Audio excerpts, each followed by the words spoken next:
Market to Market is everywhere you are. Subscribe to Market on YouTube, find us on the PBS video app to stream on demand, and add our 3 podcasts on your favorite podcasting app.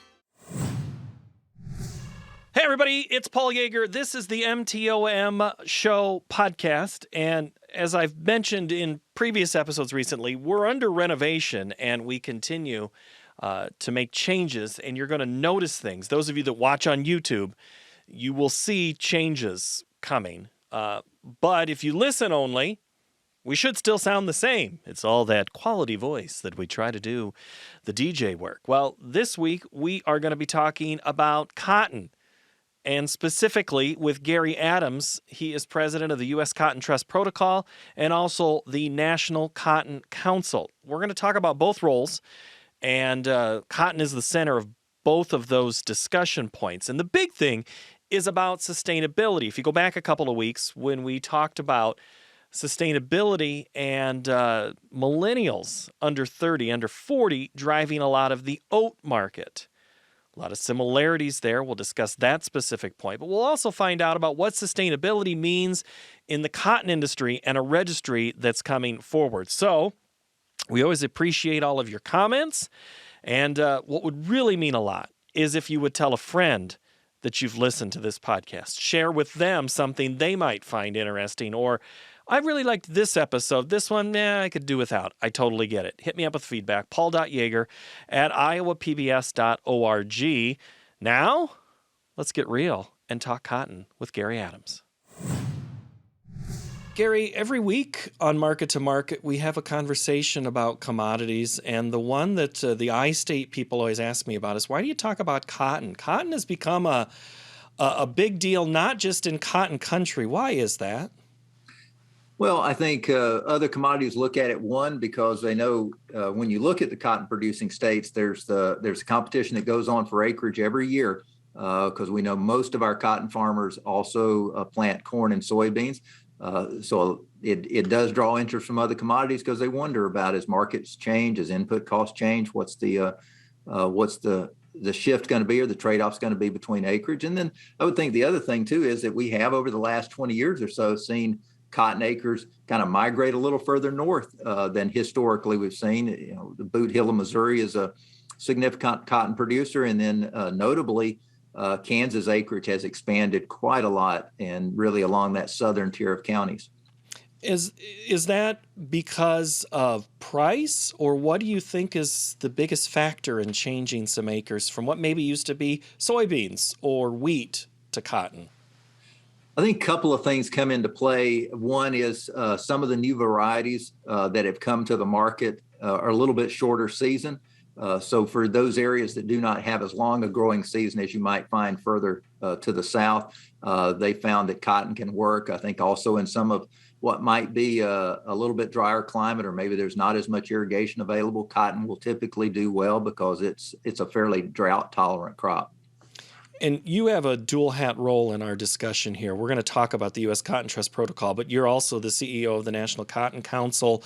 Do you watch the commodity markets every day and wonder what that does? Or, I mean, I know you got a high level spot, but how do you keep an eye? Like, is it right over where you're looking at me? Are you watching the trade up and down every day? I try to keep up with it. I don't follow that intraday trading as much as I used to, but certainly watch what's going on within the overall commodity market trends, because that has a big impact in terms of, what supply and demand is going to look like. It also has implications in terms of some of the policies that we work for cotton farmers. Are the number of cotton farmers expanding?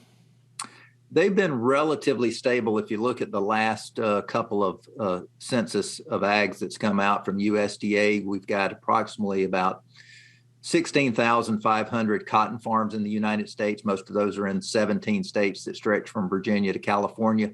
Again, the number has been relatively stable when you look at the aggregate. There's certainly been some areas of expansion. We talked about some of them in states such as Kansas. I had a discussion, it's probably been a year ago already here on this podcast, with a couple of longtime cotton brokers in the Mississippi area, and they kind of told me that it is aristocratic in the sense of families have done this for generations. Is there new farmers in these new acres coming on, or are we seeing a farmer that might be in Mississippi have a farm in a new spot? Well, some of the areas that have gone into cotton, we're seeing those are new farmers to cotton. They may have already been an established farming operation that might have predominantly been in grains or oilseeds. Kansas is one of those areas we've already talked about, but we look at the upper panhandle of Texas, up in the Amarillo area. Those are longtime grain farmers that have over the course of the past probably 15 years or so that have expanded into cotton, and some of it was agronomics that drove that. Some of it was water availability. So we're seeing a little bit of both. There's places in the Delta, in the Mid-South, where folks have moved away from cotton, incorporated more grains into their farming operation. And then as we look at some of these newer areas, some new farming operations that have gotten into cotton. Gary, do you see these new producers as opportunities to maybe start off on a sustainable foot? Well, I think so. And I think as we look at kind of the importance of sustainability to the U.S. cotton industry in particular, meeting the needs, I think a couple of things. One, we want to meet the needs of the customers. And we know that the brands and retailers are under increased scrutiny about how they source raw materials. So I believe we as a U.S. cotton industry have a great opportunity to talk about the sustainability of U.S. farming and the technology that our growers have adopted, the new production practices they're doing, the way they're becoming more efficient with their resources. Well, and sustainability is a big part of the U.S. Cotton Trust Protocol. That's kind of what we're talking about today. So give me what's the elevator pitch on this? It in U.S. Cotton Trust Protocol is a relatively new program by the U.S. cotton industry. If we've started enrolling growers in the 2020 crop, and really it is a farm level program where we're working with growers. We collect data from those participants on their farm management practices. We also collect data on a representative sample of their fields that allows us to do a field print analysis. But I think as we talk to growers, we try to stress to them, given the current environment and given where we see the dynamics of demand going in front of us, we believe this is critical to making sure that we can secure the demand base for U.S. cotton and even expand the demand base for U.S. cotton. And so it's an integral part of your business decisions is to allow us to be able to demonstrate to the brands and retailers the sustainability of U.S. cotton. Well, sustainability has been, I don't know if buzzword is the right way to call it, but it is a call out to many parts of agriculture. Who do you think is driving that? The consumer, but is it a certain type of consumer that wants to know where their product was grown, how it was grown, where it came from? I think based on some of the research that we have done, you see that more in probably the younger consumers, that as you look at maybe those 20 and 30 something consumers, they're asking more questions about knowing where their products come from. So we see that as a dynamic there. We also know that brands and retailers are under scrutiny from some of the NGOs, some of the environmental groups also that are looking at how those brands and retailers are making those sourcing decisions. And most of the major brands and retailers have set company goals that by a certain year in the future, whether it's 2025 or another year out or a few years out, that they want to be sourcing all of their raw materials from what they consider to be sustainable sources. And they may have a list of what they consider to be sustainable sources. We want to make sure that U.S. cotton is on that list of where they're looking to buy their cotton for the apparel products they make, for the home furnishings that they manufacture. I don't watch the inner day of a couple of commodities as closely. Cotton would be one of them. Another one is oats. I had an oats analyst tell me a couple of weeks ago that the millennial is driving a lot of their interest. When you say younger 2030, that we're kind of talking about that same generation of.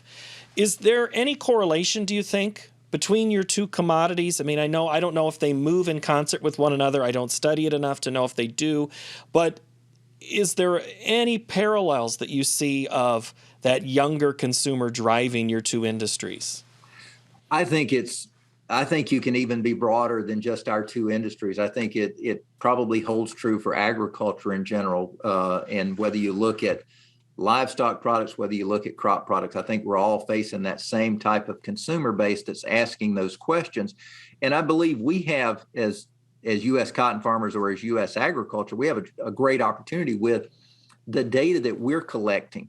And being able then to take that data and present it in an aggregate manner. But I think we have just a great story to tell, and it's a matter of being able to demonstrate to the consumer, to those brands and retailers, that this is what our farmers are doing today, and it's what they've been doing. You mentioned about sustainability being a buzzword. You can go back to the early 80s and see what farmers have been doing really now for decades of becoming more efficient with their resources. And they were being sustainable before that was kind of the catchphrase that we apply to this now. They were doing it before it was cool. Exactly. They were doing it before knowing that they were doing it. Yeah. So the Cotton Trust Protocol, how's that funded? What's the source on that? So a lot of the funding up to this point has been through cotton industry organizations, National Cotton Council. We work closely with another group, Cotton Incorporated. Also, our export promotion arm, Cotton Council International, is been key in funding that as well. Now, as we begin to get more membership into the program, both from the brand retailers as well as the mill manufacturers, then it will be a dues-driven organization where we have membership. We have a membership fee structure as they are sourcing cotton through the program, as they're getting access to that environmental data. So that's really, we're going to be migrating it from an industry funded to one more membership funded organization. But that also sounds like you're getting buy-in from many parties when they have an investment in something like this. We are, and really the brands and retailers are going to be key to making this successful. Actually, I think there's two keys. One, there's getting the farmers to participate and provide us the data. And then there's the brands and retailers that find value in what we're offering from the data and the sustainability messages. So right now we have about 35 to 40 brands and retailers that have joined the program so far, and some major names such as Levi's, Gap and their associated brands, PVH. We also have membership throughout the textile supply chain. So we'll have yarn spinners, fabric manufacturers to cut and sew. So again, we need to be in a position where we feel like we are providing value to that textile supply chain, but that's where the buy-in is going to come from. I know this took longer than 2 years to get going in 20 and 21 growing seasons that we're talking about. But in that time, there has been, when you mentioned yarn, there's been claims about what goes on in China and the processes to make some of that yarn that both American and other global brands, clothing brands, had problems with. Did that help accelerate your push to expand the number of bales that are in this program? I think it is definitely giving momentum to what we're trying to accomplish in the trust protocol. And just to kind of put it in context, when we started putting the program together, the real focus was on the environmental metrics that we could collect the information on. So the way we can talk about energy efficiency, water usage for those irrigated producers, greenhouse gas emissions, and soil conservation, and those are still important environmental metrics. But the other aspect of the program is, as we track the cotton through the supply chain, is bringing a transparency to the supply chain that brands and retailers really haven't had before. In other words, knowing each of those companies that are part of that supply chain. And I will say, just the concerns about forced labor and the spotlight that's being shown in that arena has brought the need for transparency to the forefront for brands and retailers. So hopefully we're bringing a program that has the sustainability data, it has the environmental data, but it also has that transparency in the supply chain that we can offer brands and retailers. I'm sitting in the middle of the I-states here, and I know that my grain bins around me and that corn, in some places soybeans stored, I have a general sense of where that corn came from, and maybe it gets stirred with another field. With cotton, it's different in the sense you already kind of knew there were barcodes on those bales, and you knew where it was coming from. So was that a help? And how do you take what step was taken to then finish off this second part of the traceability that you've been discussing?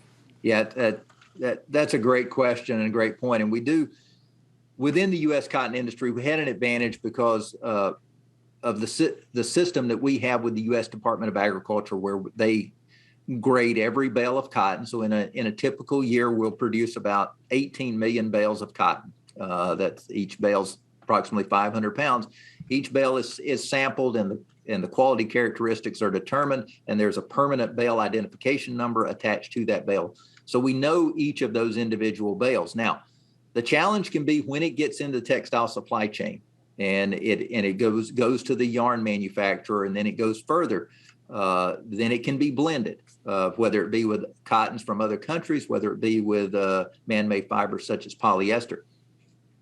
So it can become more of a challenge to track once you get into that part of the supply chain. What we're doing with the Trust Protocol is working with a company called Textile Genesis that has a blockchain system of tracking those transactions through the system. So where the cotton went, how much yarn was produced, where the yarn went to the fabric manufacturer, and all the way through. So that's the next level of transparency to hopefully try to go, beyond farm gate and beyond that first point of sale from the farmer or the merchandiser to the yarn mill, but then take it all the way through the system. And it's a challenge because it moves through several hands. That piece of cotton is going to move through several hands before it finally becomes a finished consumer product.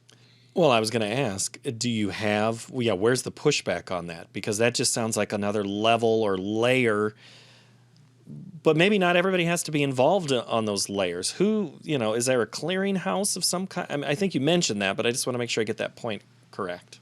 Well, and I think it's this is a new way, I guess, of conducting business, or a new level of transparency in the system, as these companies are working on the platform to document those transactions that they're making to say the next person down the supply chain.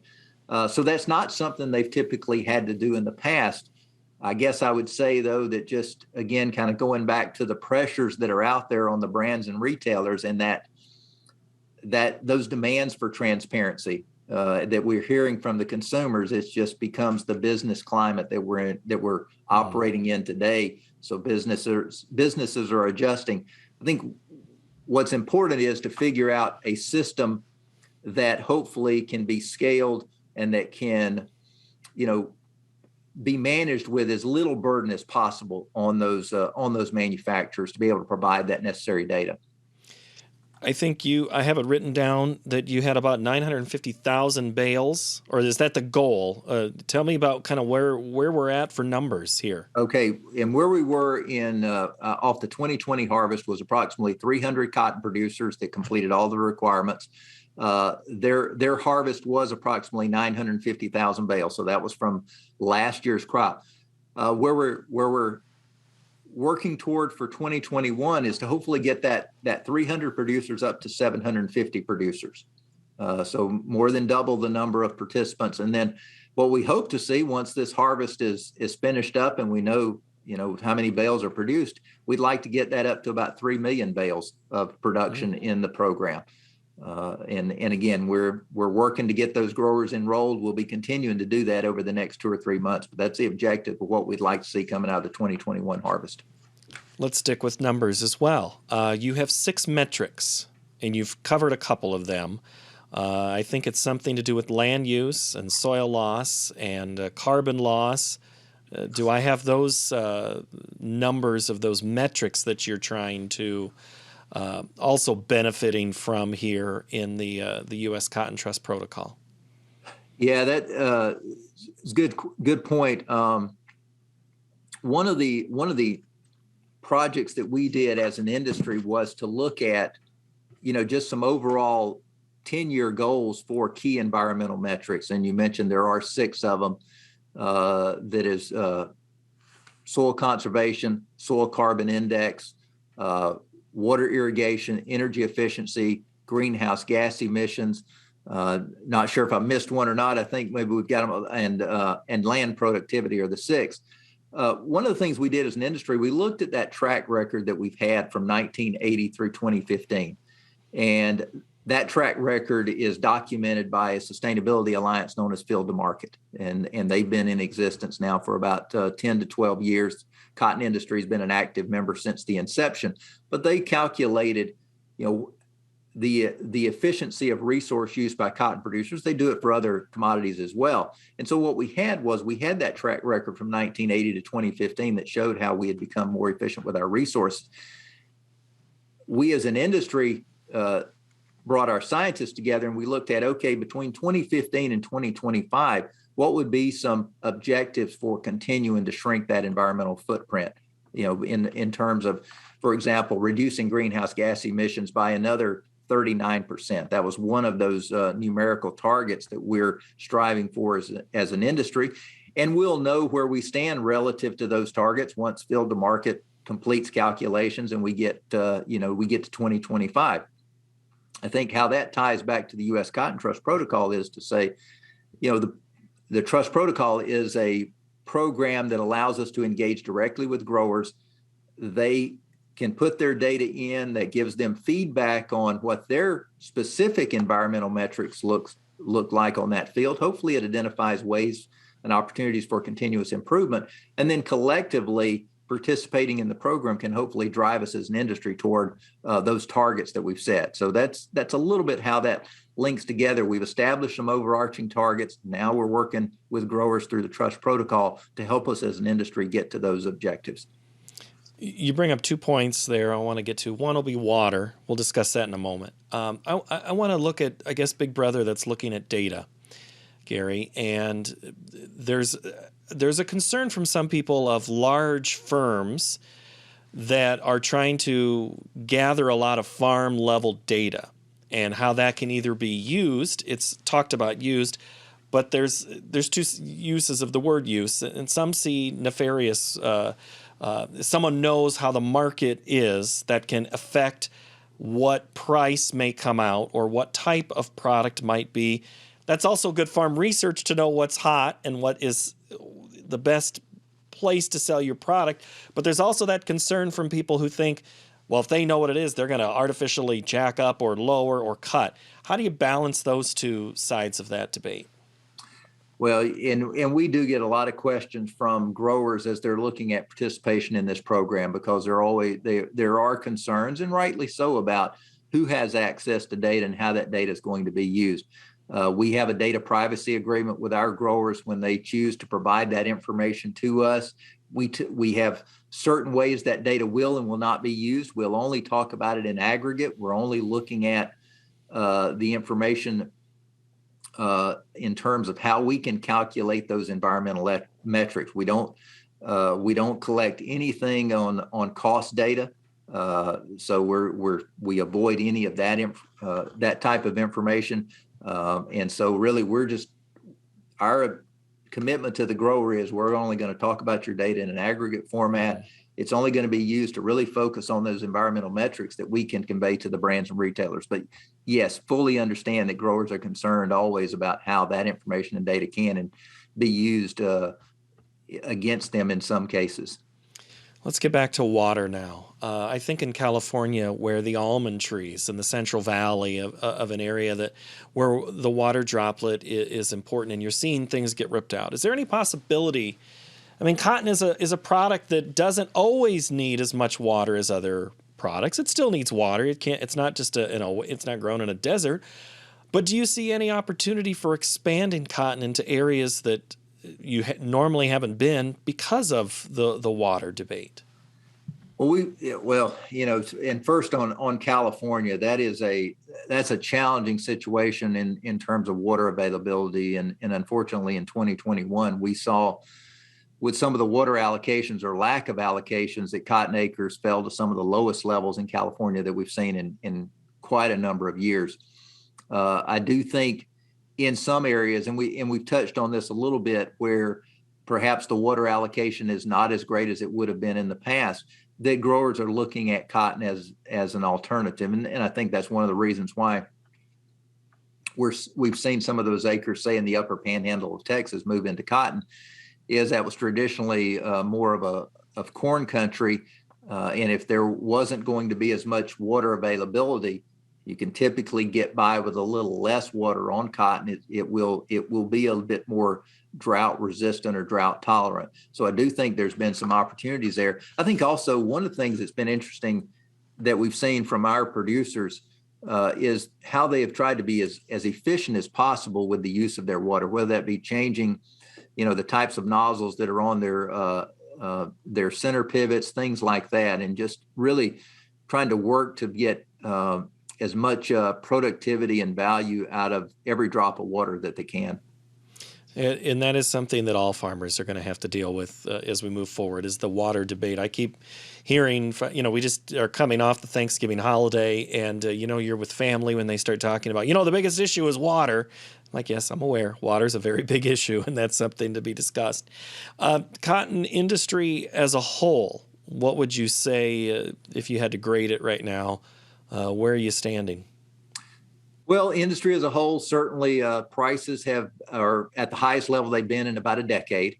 So we've seen quite a bounce in prices that has some optimism among our producers. I'd say the concern right now on the producers are input cost. And that's not isolated to cotton. I think all producers are concerned with what they're going to be paying for the 2022 crop. That's a concern. We've seen a nice bounce back in demand. It certainly slowed tremendously during the COVID shutdown, but demand is coming back. Right now, the challenge we're facing, again, we're facing labor issues, and we're facing supply chain logistics issues. Just the cost and the challenges of getting this crop to our end use customer has changed dramatically over the course of the past year. So those are a few of the key issues and challenges that we see within the industry right now. All right, Gary, you're sitting in Memphis. Where are you from? Originally from Alabama, and then Missouri, and now Tennessee.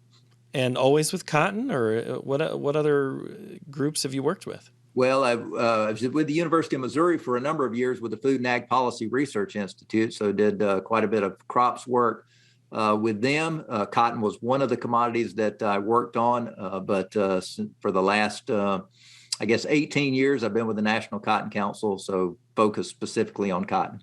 And it's always kind of fun to see how all those crops fit together. I mean, that's what your time at FAPRI allowed you to do.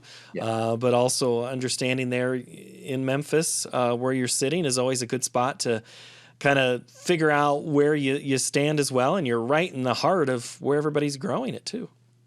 It is. And Memphis has always had a long history with cotton, both in the production side and then also on the merchandising side. This has been and continues to be home of two of some of the largest cotton merchandising firms. Memphis is in the heart of the Cotton Belt. All right, Gary, final pitch. If someone wants to, I'm sure if you're in the cotton industry, you've heard about this, but make one more pitch on why you think it's important that somebody enrolls their acres and follows through all the protocols that you mentioned there with the U.S. Cotton Trust Protocol.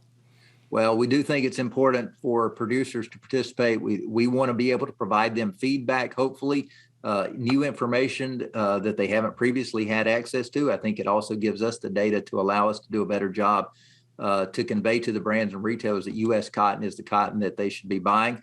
You can go to the website, which is trustuscotton.org, for more information. We're doing webinars with growers. We've got how-tos for a producer that would like to enroll, so we encourage you to check that out.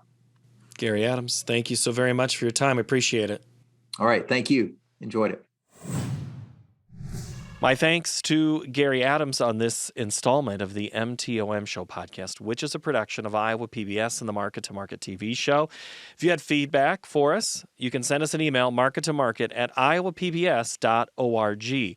Thank you so much for watching or listening. We'll talk to you next time.